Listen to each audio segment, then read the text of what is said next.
अस्सलाम वालेकुम दोस्तों, कैसे हो आप लोग। स्वागत है तुम्हारा इस मेरे यूट्यूब चैनल आयदन मलिक पर। आज हम मैथमेटिक्स के बारे में आपको बताने वाले हैं। तो आपको पता ही है कि हम इस चैनल पर बहुत ही आसान और मज़ेदार ट्रिक लेकर आते हैं मैथ की। मेरा नाम है आदिल और आपके अपने इस यूट्यूब चैनल में आपको बहुत ही बेहतरीन तरीके से समझाने वाला हूँ। आज हम टॉपिक्स पढ़ेंगे बहुपद। मिटो देता हूँ। आज का जो हमारा टॉपिक है प्यारे बच्चों,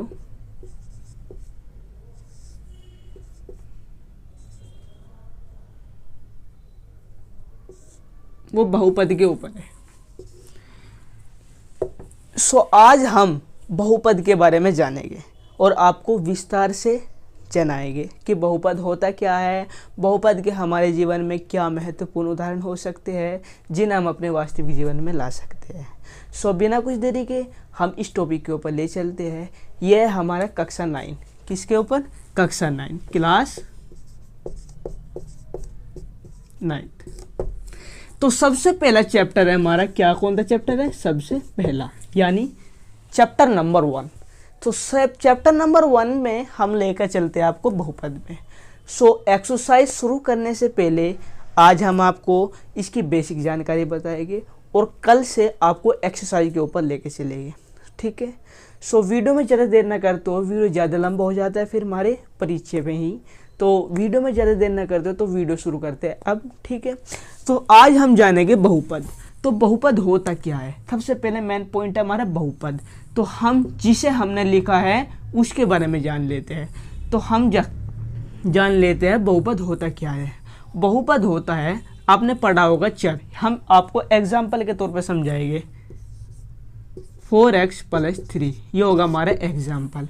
हम आपको इसी में ही आपको समझाएंगे कि बहुपद होता क्या है। जिस संख्याओं में यानी जिस पद में, ये होगा हमारा पद, और पद कहते हैं प्लस माइनस, यानी जो हमने प्लस लगाया तो ये हमारे 2 पद हो गए। अगर हमने प्लस नहीं लगाया तो हमारा ये 1 पद होगा, ठीक है। आपने जान लिया। लेकिन हम आपको बताएंगे कि बहुपद होता क्या है। बहुपद की ये डेफिनेशन है कि जिस संख्या में चर और अचर आपस में गुना यानी ये है जोड़, आपस में संयोग यानी जोड़, आपस में गुना यानी गुना, बीच में अंतर यानी प्लस माइनस से, बीच में भाग करते हो यानी इनका संयोग ही हमारा बहुपद कहलाता है, ठीक है। क्या आपने जाना कि अगर हमारी इस संख्याओं में, इन दोनों संख्याओं में बीच के संयोग में प्लस माइनस गुना और भाग, इन चारों पॉइंट में से कोई भी आ रहा है, इनके बीच में आ रहा है, उनके संयोग को हम बहुपद कहते हैं। आपने जाना, डेफिनेशन जान ली। तो हमारी डेफिनेशन भी होगी। डेफिनेशन से बाद में हमारा चलता है इसके ऊपर कि पद होता क्या है। आज हमारा डस्टर नहीं मिल पा रहा दोस्तों, आज डस्टर नहीं मिल पाया।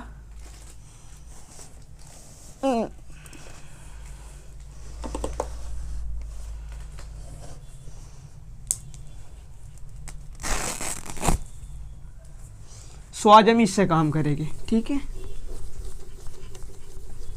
ओह सॉरी, बहुपद तो मिटेगा, बहुपद, ठीक है जी। ये है हमारा बहुपद। आपने जाना, डेफिनेशन के बारे में जान लिया। हम इसके बारे में जानते हैं फिर बहुपद के बीजीय व्यंजक, यानी हम जानते हैं पद किसे कहते हैं, नेगेटिव पद और पॉजिटिव पद। आपको पता है पद होती है हमारी a+, a1, a2+, a3+, a4+, यानी जो हमारी डॉट ये बीच में जो हमारे प्लस के चिन्ह आए ये ना पदों में बांटता है। अगर ये बीच के चिन्ह ना आए इसमें तो ये 1 पद, इसमें 2 बन गए द्विपद, इसे 3 बन गए 30, 24, 25, ये 5 पद हो गए। इन्हें कहेंगे हम 5वीं पद। लेकिन अगर इनके बीच में माइनस का चिन्ह आ जाए तो ये नेगेटिव हो जाएगा, इन्हें हम कहेंगे नेगेटिव पद यानी ऋणात्मक पद, ठीक है। आपने जाना, ऋणात्मक पद भी आपके समझ में आ गया। तो साथ साथ नोट करते जरूर चले जिससे आपके समझ में आ जाए। जब हम एक्सरसाइज शुरू करेंगे तो आपसे पूछा जरूर जाएगा, ठीक है, आपके पदों में होगी। तो उससे बाद में हमारा बहुपद का मानक रूप। तो हम मानक रूप, आपको इस मानक रूप पर लेकर चलते हैं कि मानक रूप होता क्या है बहुपद में। प्यारे बच्चों, यहाँ पर ध्यान जरूर रखना, ठीक है, जिससे आपको समझ में आते रहे, ठीक है। बहुपद का व्यापक रूप में हमारे दो होते हैं फॉर्मूले। व्यापक रूप में होता है एक आरोही क्रम, एक होता है अवरोही, ठीक है। तो मैं आपको बताता हूँ, किसी संख्या के द्वारा समझाता हूँ। 2x plus 3x5 plus 4x² plus 3 5 सबसे पहले हम बता देते हैं कि इसे सही क्रम में लिखो। सही क्रम में किस प्रकार लिखोगे? सही क्रम में लिखने के लिए हम देखते हैं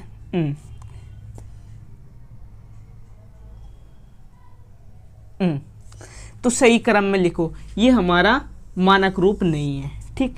मानक रूप में लाने के लिए किस प्रकार लिखना होगा? इसमें सबसे पहले मान लेते हैं ये 8। इसमें देख लेते हैं संख्या कहाँ से शुरू हो रही है। मानने की बात है, ये संख्या यहाँ शुरू हो रही है। सबसे पहले हम बड़ी से शुरू करते हैं। तो बड़ी संख्या इसमें कौन सी है? 5 वाली, क्योंकि जिसकी घात ज़्यादा होती है वो हम शुरू में लेते हैं, ठीक है। घात किसकी ज़्यादा है? 5, यानी 3x की 5, 3x की 5। फिर ले गए हम 4 वाली, 4 वाली ये रही। तो प्लस में 4x की 4, फिर हम ले गए 3 वाली प्लस 3x की 3, सॉरी ये हमारा x है, ठीक है। फिर हम ले गए 3 वाली होगी, ले गए 2 वाली 5x की 2। फिर हम ले गए 1 वाली 2x, फिर हम ले गए 1, यानी 8 ले गए, ठीक। इसे हम उल्टा करेंगे। अब उल्टा किस प्रकार करेंगे? ये तो होगी सीधा, यानी हम सीधी लिखेंगे, ठीक है। बड़े से नीचे करते करते एकदम छोटे पर पहुंच जाना।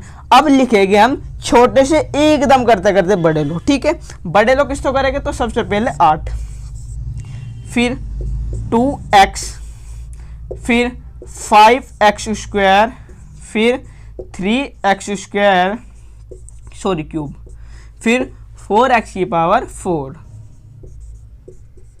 फिर 3x की पावर 5। ये किस प्रकार हो गए? इसमें हो गए, ये तो होगा हमारा अवरोही, ये होगा हमारा आरोही। तो हम लिख देते हैं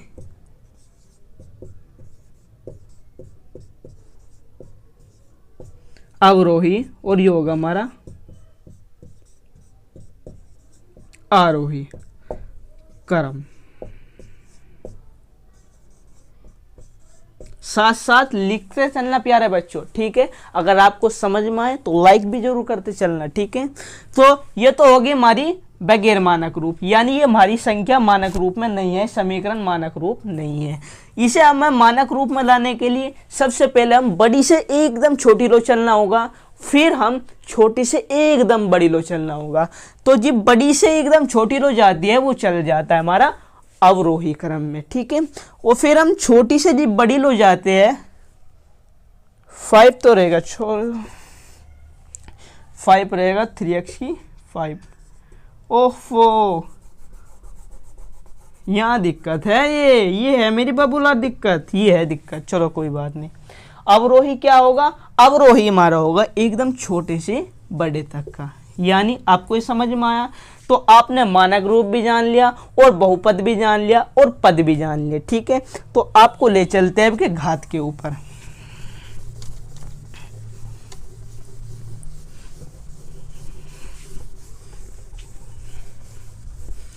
देखते हैं अब हमारी बुक क्या कहती है।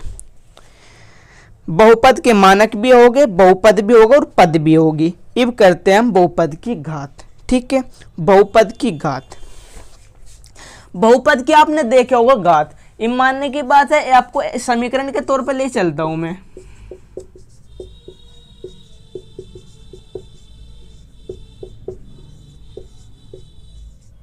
मैं आपको बताता हूं इस समीकरण में घात क्या है। इस समीकरण की घात क्या है? लेकिन आप लोग कहोगे इसकी भी घात एक है, जिस समीकरण की घात कोई होती नहीं उसे हम अपनी ओर से एक मानते हैं। इसकी 2 है, इसकी 3 है, इसकी 7 है, इसकी 6 है, यानी हर समीकरण पर घात है। लेकिन क्वेश्चन में क्या है, घात बताओ, हमें किस प्रकार बतानी होगी। तो हमें आपको प्यारो बच्चों आपको बताया था अवरोही क्रम, यानी बड़े से एकदम छोटे लो। तो बड़ा देखते हैं हम, सबसे पहले बड़ा उनने कहा घात क्या है, तो हम घात बताएंगे बड़े की एकदम। अगर उन्होंने कहा घात क्या है इस समीकरण की घात है एकदम 7। क्या बताया उन्होंने, 7। अगर उन्होंने कहा छोटी क्या है बड़ी क्या है, जीप बतानी है हमें छोटी बड़ी। अगर उन्होंने कहा घात क्या है, उस क्वेश्चन ने हमारे से पूछा घात क्या है, तो हम बताएंगे घात 7 है। ठीक है, समझ में आया आपको। तो आपने घात भी जान लिया। चलो हमारी घात भी हो गई। घात से बाद में हम चलते हैं बहुपद के प्रकार। मैंने आपको बताया था अभी बहुपद के प्रकार, चलो देखते हैं।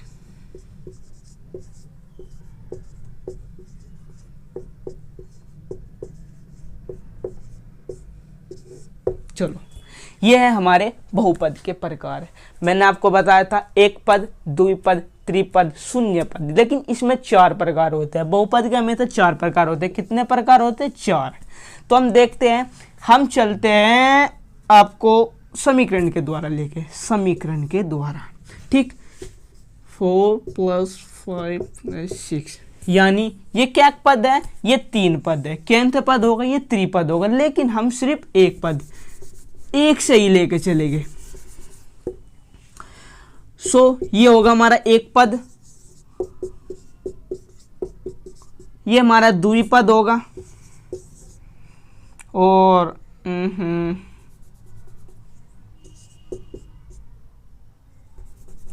सॉरी 5x + 3x + 2, इस हम स्क्वायर भी लगा सकते हैं। ये हमारे कितने पद हो गए, 3 पद हो गए, जिसे हम कहेंगे त्रिपद।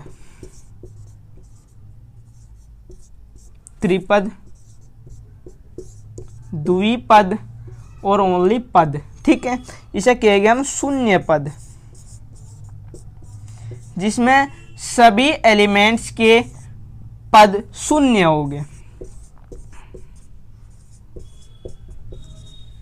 ये हमारा शून्य पद, यानी एक पद, द्विपद जिसमें 2 पद है, एक ही हो, त्रिपद 1 2 3 जिसमें 3 पद हो गए त्रिपद, और जिसमें सभी एलिमेंट शून्य हो गए, वो हमारा शून्य पद। ठीक है, तो हमारा आपको प्रकार भी पता लग गए।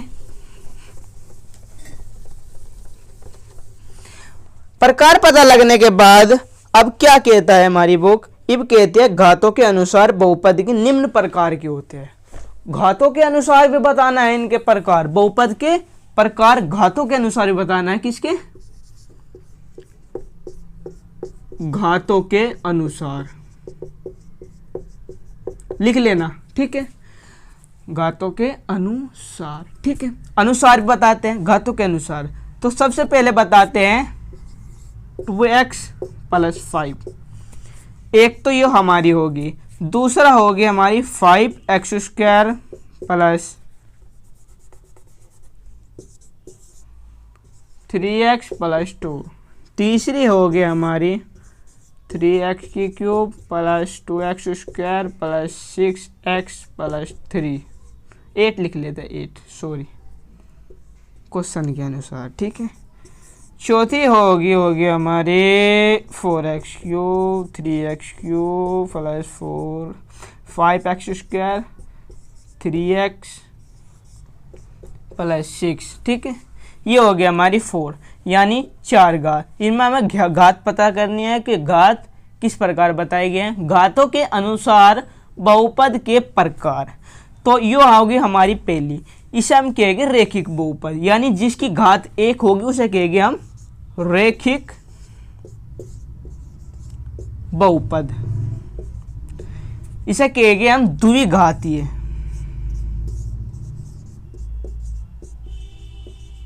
इसे कहेंगे हम त्रिघातीय, यानी इसकी घात हम 3 से शुरू है, तो इसे हम कहेंगे त्रिघातीय।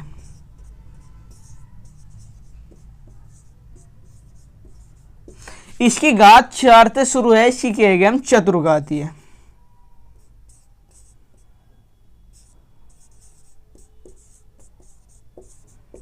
आपको घातों के अनुसार भी पता लगेगा और इसकी खाली ओनली घात भी पता करेगी। और पता लगने के बाद आपको घात भी बता दी मैंने, मानक रूप में बता दिया, बहुपद भी बता दिया और पद भी बता दिया। ठीक है, मैंने आपको इसकी बेसिक चीज़ बता दी है। बेसिक चीज़ पता करने के बाद में मैं आपको बताने वाला हूँ, इससे अगली जो हमारी वीडियो होगी वो होगी हमारी इस एक्सरसाइज के ऊपर, यानी बहुपद की एक्सरसाइज के ऊपर। सो आज की हमारी वीडियो यहीं समाप्त होती है। सो कल मिलेंगे। So thank you.